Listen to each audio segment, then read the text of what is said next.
তুমি একজন উচ্চ মাধ্যমিক পরীক্ষার্থী আর তোমার ফিলোসফি আছে আর তুমি ফিলোসফিতে ভয় পাচ্ছ।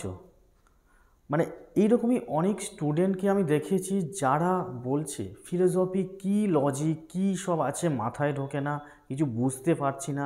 পরীক্ষার আগের মুহূর্তে এসেও তারা টেনশান করছে পরীক্ষায় কি পাস করব না ফেল করব, কি হবে, কিভাবে মানে পাস নাম্বারটা তুলতে পারবো।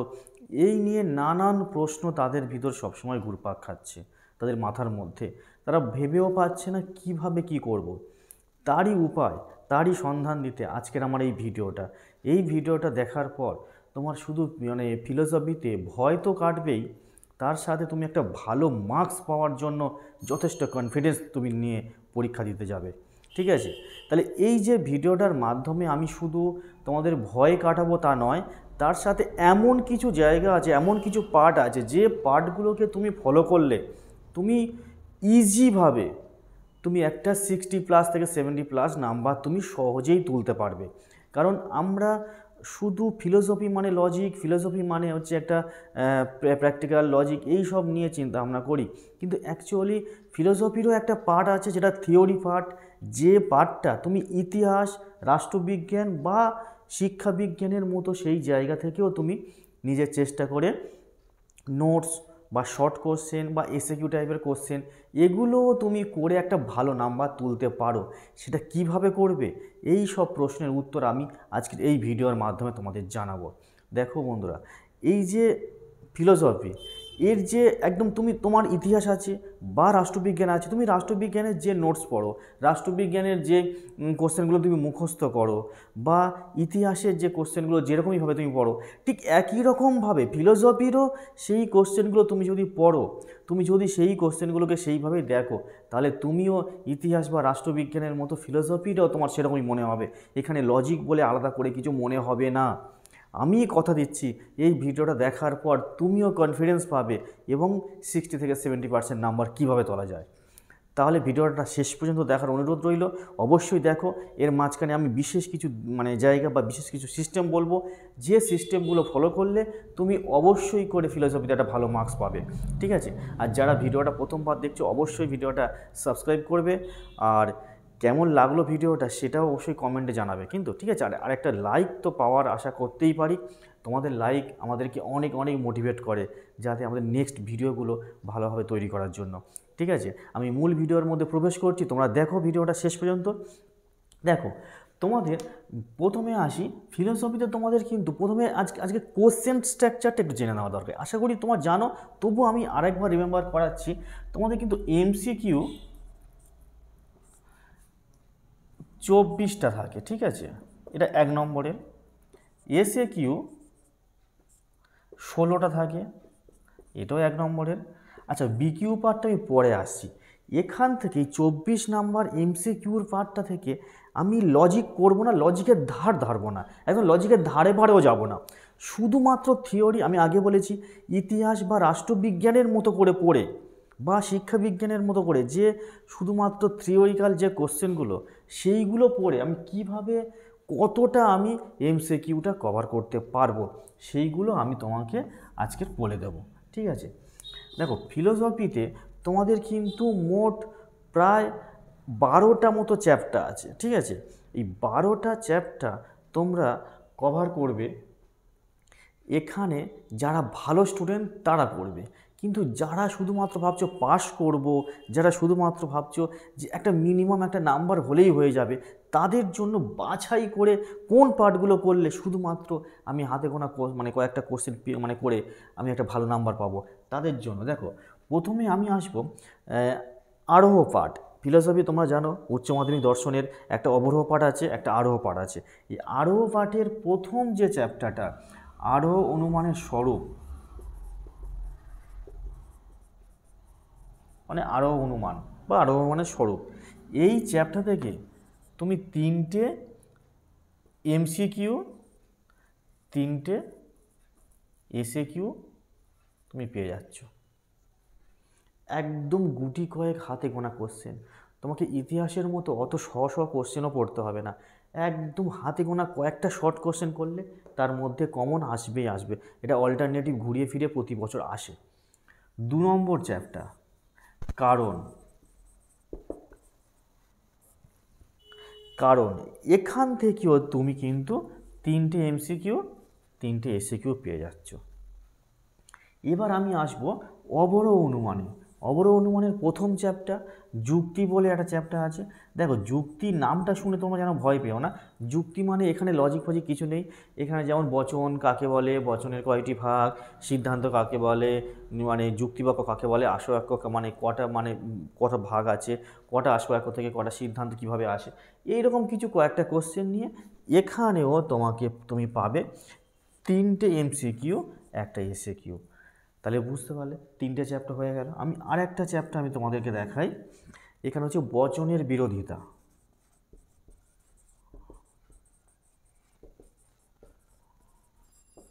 বচনের বিরোধিতা।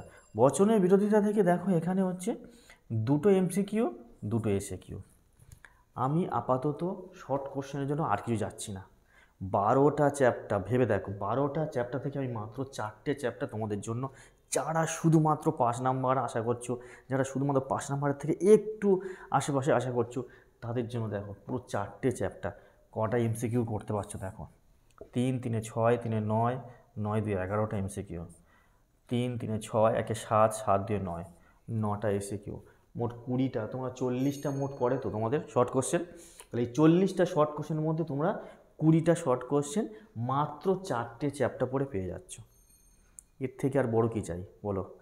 তাহলে এবারে তোমরা এই যে শর্ট কোশ্চেনগুলো কভার করলে 20টা, এবার আমি বলি শোনো, এবার আরও কিছু চ্যাপ্টার আছে। এমসিকিউ এসিকিউ দুটো মিলে আমি বলে দিয়েছি।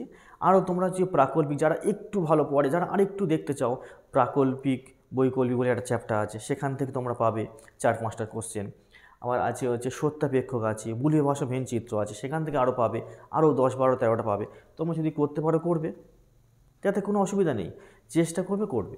দেখো এখানে আরও তোমরা এবার দেখো আমি বিকিউ পার্টগুলো আসি। বিকিউ পার্ট থেকেও বড় কোশ্চেন কিভাবে হয়ে যাবে, ছোট কোশ্চেন তার মধ্যে থেকে কিভাবে চলে আসবে। বিকিউ পার্ট 5টা বিকিউ, 5টাই তোমরা লজিক না করেও করতে পারো। আমি আবারও বলছি, 5টা বিকিউ তোমরা সব কটাই করতে পারবে, সেখানে লজিক না করেও। শুধুমাত্র বললাম আগে, আবারও বলছি, ইতিহাসের মতো বা রাষ্ট্রবিজ্ঞানের মতো শুধু কয়েকটা নোটস পড়েও তোমরা ফিলোসফিতে 5টায় বিকিউ 5টা করতে পারো। 1 নম্বর দেখো বচন থেকে। বচন থেকে কি প্রশ্ন আছে তোমরা এই মুহূর্তে আমি বলে দিই।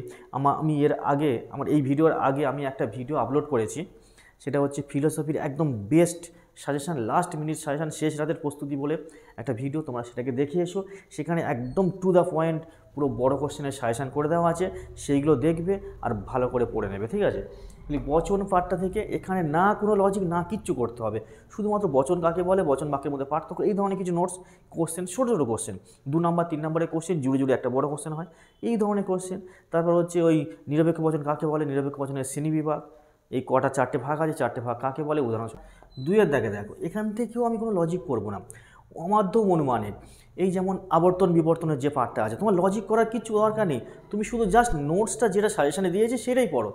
বচন মানে এখানে যে বচন থেকে আমরা পড়ে গেছি, এবারে আমরা আসি মানে যেটা বললাম অমাধ্যম অনুমানের বিবর্তন কাকে বলে, বিবর্তনের শ্রেণী বিভাগগুলো দেখো। এবারে এই যেমন হচ্ছে আবর্তন বিবর্তনের যে পার্টগুলো আছে, যেমন হচ্ছে অমাধ্যম অনুমান কাকে বলে, মাধ্যম অমাধ্যমের মধ্যে পার্থক্য করে, এই ধরনের যে কোশ্চেনগুলো আছে, একদম 2-3টে কোশ্চেন, 2টো কোশ্চেন ধরো দিয়েছি আমি এখানে, সেটা দেখছো তোমরা এই অমাধ্যম অনুমান থেকে। 3 নম্বর যে কোশ্চেনটা আসছে একদম থিওরিক্যাল। দেখো এই যে বচন চ্যাপ্টার, আমি বাই এখানে বলে মানে তখন মিস করে গেছি, এখানে বলে দিই, এই বচন চ্যাপ্টার থেকে তোমরা যখন বড় কোশ্চেনটা করছো, এখান থেকেও তোমরা 2টো কিন্তু শর্ট কোশ্চেন তোমরা এক্সট্রা করে পেয়ে যেতে পারো। মানে এখান থেকেও 2টো শর্ট কোশ্চেন আসে, সেটা আমি এক্সট্রা করে তোমাদেরকে পড়তে বলিনি, তার কারণ তোমরা যখন এই বড় কোশ্চেনটা মুখস্থ করবে 2টো, এই বড় কোশ্চেনের মধ্যেও 2টো শর্ট কোশ্চেন চলে আসবে, ঠিক আছে? এবারে আসি, দেখো এই অমাধ্যম অনুমান হয়ে গেল। এবার আসি ন্যায় চ্যাপ্টার থেকে। এখান থেকে কোনো লজিক নেই, এই চ্যাপ্টারটা পুরো লজিকের চ্যাপ্টার বলেও কিন্তু লজিক তোমার কিচ্ছু করতে হবে না, জাস্ট কটা টিকা করবে শুধু। কাকে বলে উদাহরণ দাও আর সেই উদাহরণে ব্যাখ্যাটা করো, এই 3টে পার্টে শুধু টিকাগুলো করবে। যেমন চারিপদ ঘটিত দোষ বা চতুষ্পদী দোষ, অবৈধ পক্ষ দোষ, অবৈধ সাধ্য দোষ, এই ধরনের কয়েকটা টিকা আমি সাজেশানে বলেছি, সেই টিকা করা জাস্ট করো। টিকাগুলো যেমন অবৈধ পক্ষ দোষ কাকে বলে একটা উদাহরণ দাও, আর উদাহরণের ব্যাখ্যাটা করো। 4 পেয়ে যাচ্ছ এই জায়গাটায়। তাহলে বুঝতে পারলে এই উদাহরণগুলো মানে উদাহরণ দিয়ে ব্যাখ্যা করে এই ধরনের টিকাগুলো করতে খুব একটা কষ্টের ব্যাপার হবে, খুব একটা চাপের ব্যাপার হয়ে যাচ্ছে কি? সামান্য ব্যাপার এটা। দেখো 4 নম্বর দাগে যে কোশ্চেনটা পড়ছে এইটা তো আরও সহজ। এখানে আরও অনুমান থেকে আমি বলবো, আরও অনুমান এই মিলের মানে চ্যাপ্টার থেকে এখানে আমি সাজেশানে বলেছিলাম যে ব্যতিরেকী পদ্ধতি ও সহপরিবর্তন পদ্ধতি, এই দুটো কোশ্চেন জাস্ট পড়ে যাও। এবছর ব্যতিরেকী পদ্ধতিটা ভীষণ ভীষণ ইম্পর্টেন্ট, ব্যতিরেকী পদ্ধতিটা আসতে চলেছে, আর তার সঙ্গে সহপরিবর্তন পদ্ধতিটা। তাহলে কি আছে, এটা তো জাস্ট ইতিহাসের যে তোমার 2 পৃষ্ঠা 2.5 পৃষ্ঠার নোটস, তার থেকেও সহজ 1.5 পেজের মধ্যে এই নোটসটা আছে। তাহলে কি এমন কঠিন হয়ে গেল এই নোটসটায়? জাস্ট শুধু এটাকে মানে প্রথমে কাকে বলে একটা দোষ বা ওখানে তোমার পয়েন্ট পয়েন্ট করে দেওয়া হবে, ব্যাখ্যা, উদাহরণ, দৃষ্টান্ত, কয়েকটা উদাহরণ দেওয়া, তারপর এর হচ্ছে সপক্ষে বিপক্ষে বা হচ্ছে কিছু যুক্তি দেখাতে বলবে, সেইগুলো এই তো আছে, আর কিছু নেই। এটা হচ্ছে মিলের এই পার্টটা থেকে দেখছো। 5 নম্বরে আরোহমূলক দোষ, এখানেও সেই টিকা, একদম লাস্ট চ্যাপ্টার তোমাদের ফিলোসফির বইয়ের লাস্ট চ্যাপ্টার কী আছে দেখো, সেখানে হচ্ছে কিছু ওই অবৈধ সামান্যীকরণ দোষ, কাকতালীয় দোষ, এই কাকতালীয় দোষ কখন ঘটে, কাকে বলে, এর উদাহরণ দাও, সেই উদাহরণটা ব্যাখ্যা করো। এই তো মাত্র কয়েকটা টিকা, এই টিকা কটা করলেই তো এখানে হচ্ছে এই আরোহ দোষ যে আছে, এই আরোহ দোষ কয়েকটা টিকা করলেই তো হয়ে গেল আমার। দেখো আমি লজিক ধারলাম না, লজিকের ধারে ধারে গেলাম না, শুধু থিওরি পার্ট করে মাত্র 4টে চ্যাপ্টার শর্ট কোশ্চেন করে দেখো 5টা বিকিউ আমি সব কটা পেয়ে যাচ্ছি। 5টা বিকিউ তুমি যদি মিনিমাম লেখো 6 করে পেয়ে যাচ্ছ, 5 6 30, 4টে থেকে এখানে দেখো 20 নাম্বার তুমি কমন পাচ্ছ। ফিলোসফিতে অত সহজে নাম্বার কাটে না, একটু ভালো করে ঠিকঠাক করে লিখতে পারলে। দেখো অলরেডি তোমার এখানে 50 চলে আসে। আরও তুমি যে শর্ট কোশ্চেনগুলো, এই যেমন মিল থেকে এখান থেকে 2টো শর্ট কোশ্চেন পড়বে, এখান থেকে 2টো শর্ট কোশ্চেন পড়বে, এই বড় কোশ্চেনগুলো করতে করতে এর মধ্যে চলে আসবে, আরও তোমার শর্ট কোশ্চেন বাড়বে। দেখো 24টা এমসিকিউ, আমি এখানে 11টা এমসিকিউ কমন পড়বে, আমি এটা বলেছি এই 4টে চ্যাপ্টার পড়ে। এবার বাদবাকি যে চ্যাপ্টারগুলো যে কোশ্চেনগুলো আছে, সেই কোশ্চেনগুলো তুমি তো করবে, তুমি ছেড়ে আসবে না। তাই তার মধ্যে থেকে তো আরও 2-4টে চলে আসতে পারে, আরও 2-4টে মানে ঠিক হতে পারে। এমসিকিউতে তোমাকে তো একবারের জন্য বলেনি যে ভুল করলে নাম্বার কেটে নেবে, নাম্বার হয়তো দেবে না, নাম্বার তো কেটে নেবে, এটা তো বলা হয়নি কোথাও।